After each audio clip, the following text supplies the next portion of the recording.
Grant, you know the easiest way to prove that you don't have a man card to even pull is what this guy did, trying to use tools, power tools, on a live television on a television broadcast, a taped television broadcast, because you can tell this guy he had pretty little lotion hands. Either that or he had a mani right before they did this spot. This is propaganda. This is propaganda. I didn't take a shop class in school, and you need a little bit more than remedial shop skills in order to be able to pull off what NBC is alleging that this guy was able to pull off in his shop. And you're right. You have to have expensive equipment. You have to mill it through. And a lot of times, like I have friends and family members who have built their own, and sometimes they screw up. They make it sound like anybody can just go in their garage and MacGyver together a rifle, and that's how it's done. That's it. That's all you need. No, I mean, even the lower receivers, all of that stuff with the serial number, that's all regulated, et cetera, et cetera.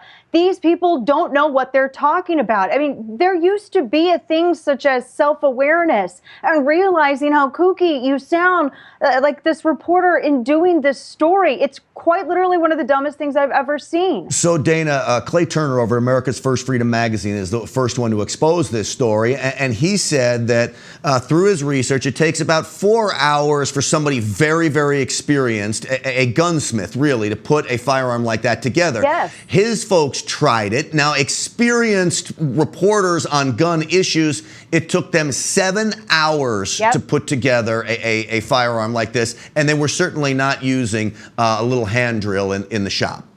No, it took a family member of mine who, by the way, is actually a mechanic and has all kinds of equipment in his shop. It took him over 10 hours to do it. And he's not an idiot on firearms. I mean, he knows, the ins and outs.